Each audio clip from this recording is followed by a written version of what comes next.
Assalamualaikum warahmatullahi wabarakatuh. Perkenalkan, nama saya Betty Maratus Solihah. Saya akan menyampaikan materi pendidikan agama Islam dan budi pekerti kelas 10 bab zakat. Sebelum kita belajar, marilah berdoa terlebih dahulu. Bismillahirrahmanirrahim. Raditu billahi robba wa bil islami dina wa bi muhammadin nabiyya wa rasula. Rabbi zidni ilma warzuqni fahma. Amin ya rabbal alamin. Kita masuk ke materi zakat. Yang pertama, pengertian zakat. Zakat menurut bahasa artinya suci, berkah, tumbuh, bersih, dan baik. Dengan demikian, zakat itu membersihkan atau menyucikan diri seseorang dari hartanya. Zakat menurut istilah adalah mengeluarkan sebagian harta yang diberikan kepada orang yang berhak menerima zakat setelah memenuhi syarat yang ditetapkan syariat. Seseorang yang mengeluarkan harta zakat disebut dengan muzaki. Syarat-syarat harta yang dizakati antara lain 1.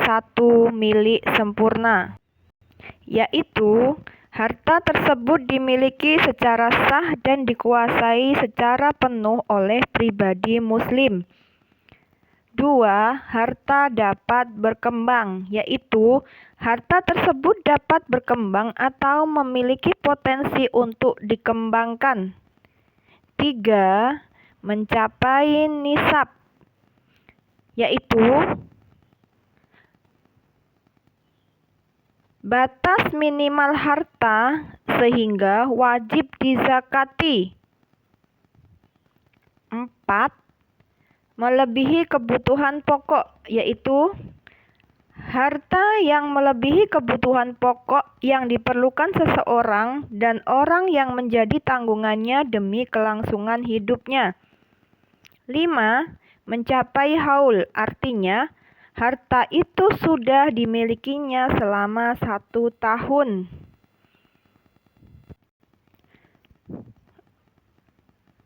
2. Penyaluran zakat. Firman Allah Subhanahu wa Ta'ala dalam Quran Surah At-Taubah ayat 60 menggolongkan orang yang berhak mendapatkan zakat ada 8 golongan yang biasa disebut dengan 8 asnaf, yaitu 1. Fakir adalah seseorang yang tidak memiliki usaha, harta, dan kemampuan untuk memenuhi kebutuhan hidupnya. 2. Miskin adalah seseorang yang memiliki usaha atau mata pencaharian namun tidak mencukupi untuk kebutuhan hidupnya. 3. Amil adalah seseorang yang menjadi petugas yang ditunjuk oleh pemerintah atau masyarakat untuk mengumpulkan zakat, menyimpan, dan kemudian membagi-bagikan kepada mustahik. Mustahik adalah seseorang yang berhak untuk mendapatkan harta zakat. 4. Mu'alaf adalah seseorang yang diharapkan atau memeluk ajaran Islam atau seseorang yang baru masuk Islam yang diharapkan tetap istiqomah atau orang Islam yang tinggal di perbatasan yang supaya tetap terjaga keislamannya. 5. Riqab adalah memerdekakan budak atau juga dapat mencakup orang Islam yang ditawan oleh orang kafir. 6. Ghorimin adalah seseorang yang berhutang karena untuk kepentingan dan bukan untuk maksiat sementara tidak ada kesanggupan untuk membayarnya. 7. Fisabilillah adalah dana atau kemaslahatan umat Islam atau semua kegiatan yang menuju ridha Allah Subhanahu wa Ta'ala, seperti membangun masjid, rumah sakit, panti asuhan, sekolah, jembatan, irigasi, dan lain sebagainya. 9. Ibnu Sabil adalah seseorang yang sedang dalam perjalanan yang bukan untuk berbuat maksiat, di mana orang tersebut mengalami kesengsaraan dan kesulitan dalam perjalanannya. Yang ketiga, macam-macam zakat. Dalam syariat Islam, zakat dikelompokkan menjadi dua macam, yaitu 1. Zakat harta atau mal, dan 2. Zakat fitrah. Zakat mal adalah mengeluarkan sebagian harta benda yang dimiliki seseorang karena sudah nishab atau batas jumlah harta, dan haul atau batas waktu memiliki harta sesuai dengan ketentuan syariat Islam. Tujuan utama zakat mal adalah untuk membersihkan harta yang dimiliki seseorang. Harta yang wajib dizakati: A. Emas, perak, uang, perdagangan. Emas, nisabnya adalah 93,6 gram, haulnya 1 tahun, kadar zakatnya 2,5%. Perak, nisabnya adalah 624 gram, haulnya 1 tahun, kadar zakatnya 2,5%. Uang, surat berharga cek, giro, deposito, dan pendapatan dari gaji, honor, industri barang, jasa, perdagangan, properti penjualan, dan penyewaan, maka nisabnya dan haulnya disamakan dengan nisab emas atau perak. Kadar zakatnya sebesar 2,5%. Sebagian ulama berpendapat bagi pegawai yang berpenghasilan setelah dikurangi kebutuhan memiliki harta senilai emas sebesar 93,6 gram, maka wajib mengeluarkan zakat, di mana ketentuannya disamakan dengan nisab emas dan perak. Itulah yang disebut dengan zakat profesi. B. Tumbuh-tumbuhan, padi. Nisabnya adalah 1.350 kg gabah atau 750 kg beras. Haulnya setiap panen, kadar zakatnya 5% jika air butuh biaya dan 10% jika air tidak butuh biaya. Untuk zakat tumbuh-tumbuhan selain padi bisa berupa biji-bijian, umbi, buah, sayuran, tanaman hias, dan lainnya, maka zakatnya senilai dengan padi. C. Binatang ternak. Kambing, biri-biri, domba. Nisabnya 40-120 ekor, haulnya 1 tahun, kadar zakatnya 1 ekor kambing. 121-200 ekor, haul 1 tahun, kadar zakatnya 2 ekor kambing. Selanjutnya, setiap 100 ekor kambing, kadar zakatnya ditambah 1 ekor kambing. Sapi, kerbau, kuda. Nisabnya 30 ekor, haul 1 tahun, kadar zakatnya 1 ekor anak sapi umur 1 tahun jantan atau betina.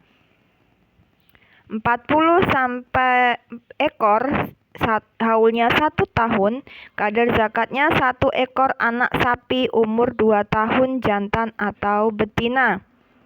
60 ekor, haulnya 1 tahun, kadar zakatnya 2 ekor anak sapi jantan umur 1 tahun.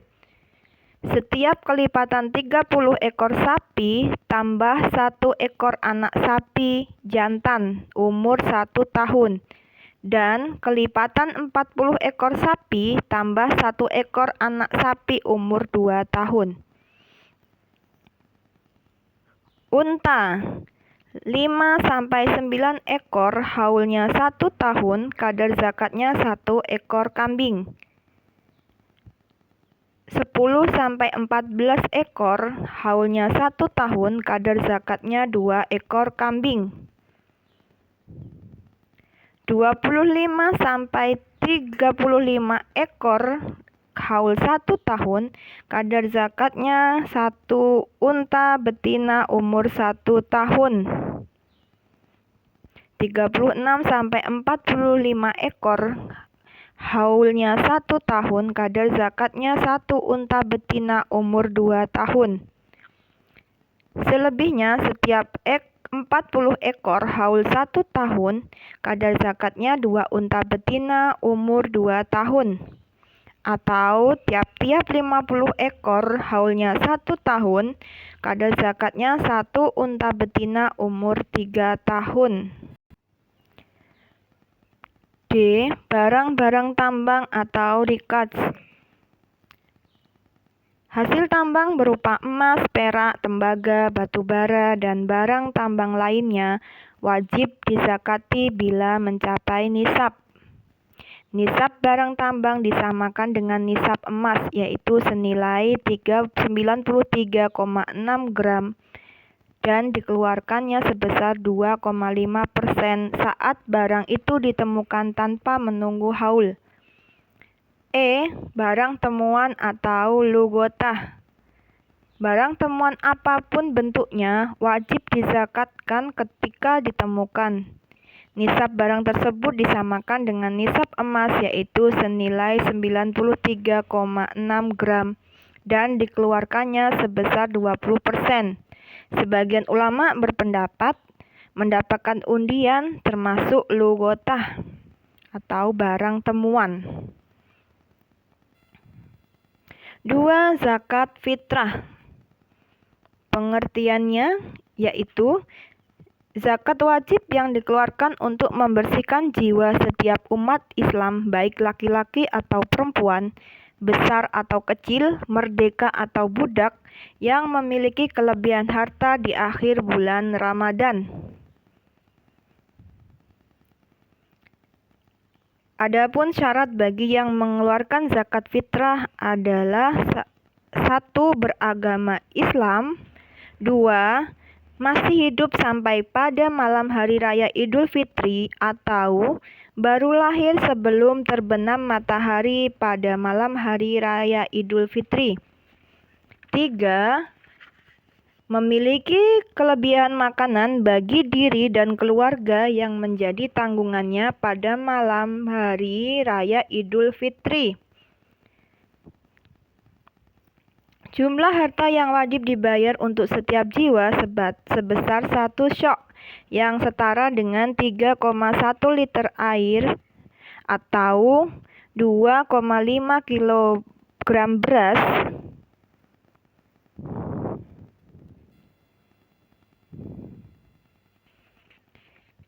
4. Hikmah zakat.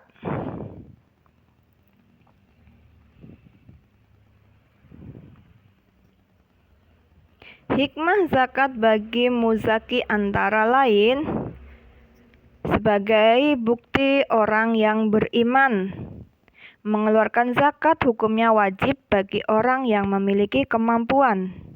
Dengan demikian, seseorang yang sudah mengeluarkan zakat berarti sudah mentaati Allah Subhanahu wa Ta'ala dan Rasul-Nya.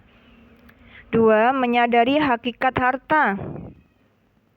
Menyadari bahwa sesungguhnya harta yang didapatkan bukanlah milik kita secara mutlak. Ada sebagian milik orang lain karena sesungguhnya ada campur tangan orang lain ketika kita mengusahakannya. 3. Menyucikan harta dan membersihkan penyakit hati. Dengan berzakat, selain menyucikan harta, juga membersihkan diri dari penyakit hati. Salah satunya adalah bakhil dan tamak. D. Bertambah keberkahan hartanya. Allah berfirman dalam Quran surah Al-Baqarah ayat 261. Dan juga ada doa yang tulus dari para mustahik. E. Tidak ketergantungan dengan harta dunia. Terbebasnya jiwa manusia dari ketergantungan dan ketundukan terhadap harta dunia dan dari penghambaan terhadap sesuatu yang bersifat materi yang menghalalkan segala cara untuk mendapatkannya. Hikmah zakat untuk mustahik antara lain: 1. Meringankan kesulitan ekonomi. 2. Zakat mampu menghilangkan sifat dengki, iri hati, dan benci si miskin pada si kaya. 3. Adanya zakat mampu menghindarkan seseorang mustahik dari jalan pintas untuk melakukan perbuatan melanggar syariat seperti perampokan, penodongan, pencurian, menjual diri, dan lain sebagainya. 4. Memungkinkannya adanya perubahan status sosial karena adanya modal zakat yang tadinya seorang mustahik dapat berubah menjadi seorang muzaki. 5. Terjalinnya persaudaraan yang erat antara muzaki dan mustahik sehingga menumbuhkan rasa saling sayang menyayangi. Demikian materi yang saya sampaikan. Akhirul kalam. Wassalamualaikum warahmatullahi wabarakatuh.